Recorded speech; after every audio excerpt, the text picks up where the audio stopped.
आप सभी दर्शकों को मेरा नमस्कार। दोस्तों, इस वीडियो में मैं आपके लिए लेकर आया हूं बिहार राज्य विश्वविद्यालय सेवा आयोग के द्वारा ये जो आवश्यक सूचना जारी की गई है।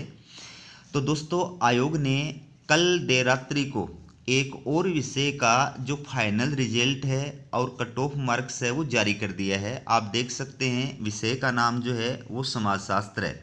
असिस्टेंट प्रोफेसर भर्ती परीक्षा 2020-21 के तहत समाजशास्त्र विषय के अंदर टोटल 108 जो पद हैं वो विज्ञापित किए गए थे। ठीक है, तो इस विषय के अंदर इन अभ्यर्थियों का जो इंटरव्यू था, साक्षात्कार जो था, वो आयोग के द्वारा 8 जनवरी 2025 से 9 जनवरी 2025 तक आयोजित किया था। और साक्षात्कार के बाद में अभ्यर्थियों के cut off marks, category wise जो कट ऑफ मार्क्स है, प्लस इंटरव्यू के पश्चात बहाली के लिए जो पात्र अभ्यर्थी हैं उसकी जो सूची है वो जारी कर दी गई है। तो आपको बता दूं कि ये जो रिजल्ट जारी किया गया है, कट ऑफ मार्क्स जो जारी किया गया है, ये अभ्यर्थियों के एपीआई स्कोर के आधार पर प्लस उनके इंटरव्यू के अंदर प्राप्त मार्क्स के आधार पर, इंटरव्यू और एपीआई स्कोर दोनों के मार्क्स के आधार पर जो है ये कट ऑफ मार्क्स और रिजल्ट जो है वो जारी किया गया है। तो टोटल जो पोस्ट है वो 108 हैं। कल आयोग की बैठक हुई थी, 150वीं बैठक, जिसके अंदर ये डिसीजन जो है वो लिया गया है। तो इसमें आप देख सकते हैं समाजशास्त्र विषय में यूआर कैटेगरी की जो कट ऑफ मार्क्स है वो 89 रही है। पुरुष और महिला दोनों की जो कट ऑफ मार्क्स है अनारक्षित श्रेणी की वो 89 रही है। ठीक है, ईडब्ल्यूएस कैटेगरी के पुरुष और महिला दोनों ही अभ्यर्थियों की जो कट ऑफ मार्क्स है वो 85.54 रही है। बीसी कैटेगरी के पुरुष और महिला दोनों ही कैटेगरी के जो अभ्यर्थी हैं उनकी कट ऑफ मार्क्स 83 रही है। इसी प्रकार से ईबीसी कैटेगरी के जो अभ्यर्थी हैं उनकी 79 कट ऑफ मार्क्स रही है। ईबीसी कैटेगरी के अंदर जो फीमेल अभ्यर्थी हैं उनकी कट ऑफ मार्क्स 77 रही है। एससी कैटेगरी के अंदर पुरुष अभ्यर्थियों की 77 रही है और महिला अभ्यर्थियों की 75 कट ऑफ रही है।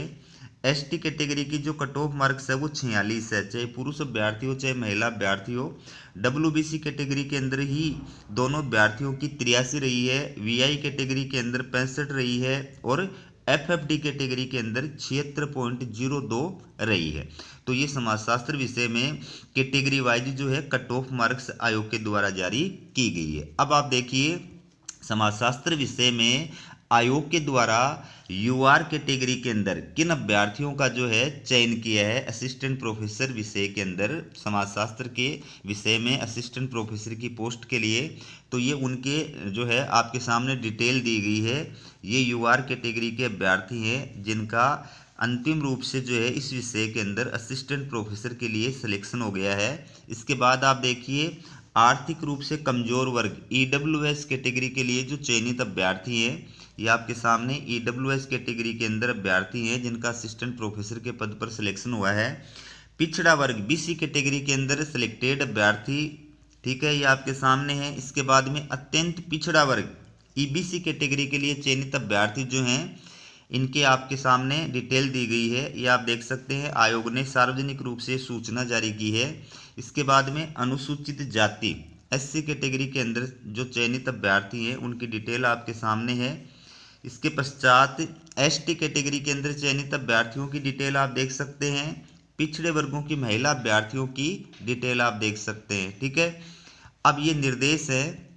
तो ये जितने भी अभ्यर्थी हैं जिनको समाजशास्त्र विषय में असिस्टेंट प्रोफेसर के लिए फाइनल रूप से जो है वो पात्र घोषित किया गया है, आपको बता दूं कि आपको जो विश्वविद्यालय का आवंटन किया जाएगा वो आयोग के द्वारा अलग से किया जाएगा। आप हमारे चैनल को सब्सक्राइब करके रखें, जो भी अपडेट आएगी इससे संबंधित वो मैं आपके लिए लेकर के आऊँगा। बाकी बिहार के जितने भी अभ्यर्थी हमारे चैनल को देख रहे हैं, वीडियो को देख रहे हैं, उनसे मेरा विशेष रूप से निवेदन है कि हमारे चैनल का या वीडियो का जो लिंक है वो अपने दोस्तों के पास में सोशल मीडिया साइट पर शेयर जरूर करें ताकि हमारा वीडियो, हमारा चैनल ज़्यादा से ज़्यादा अभ्यर्थियों तक पहुंच सके। मैं आपको विश्वास दिलाता हूं कि हमारे इस चैनल पर आपको ऑथेंटिक जो जानकारी होती है, विश्वसनीय जो सूचनाएं होती हैं वही प्रदान की जाती हैं। ठीक है, तो आपको ये भी बता दूं कि हालांकि आयोग ने समाजशास्त्र विषय में असिस्टेंट प्रोफेसर का जो रिजल्ट है वो जारी कर दिया है, लेकिन आयोग ने ये भी कहा है कि जो पटना हाई कोर्ट के द्वारा इन याचिकाओं की सुनवाई करते हुए 18/4/2024 को डिसीजन दिया गया था, उस डिसीजन के विरुद्ध आयोग के द्वारा या बिहार सरकार के द्वारा सुप्रीम कोर्ट के अंदर ये अलग अलग जो है एसएलपी दायर की हुई है।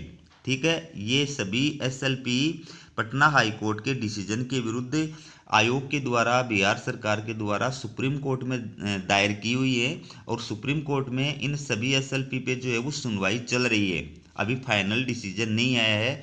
तो जो भी ये रिजल्ट आयोग के द्वारा जारी किए जा रहे हैं, ये रिजल्ट और समाजशास्त्र विषय का जो रिजल्ट है वो सुप्रीम कोर्ट के द्वारा जो डिसीजन दिया जाएगा उस डिसीजन के अधीन रहेगा। ये आपको विशेष रूप से ध्यान रखना है।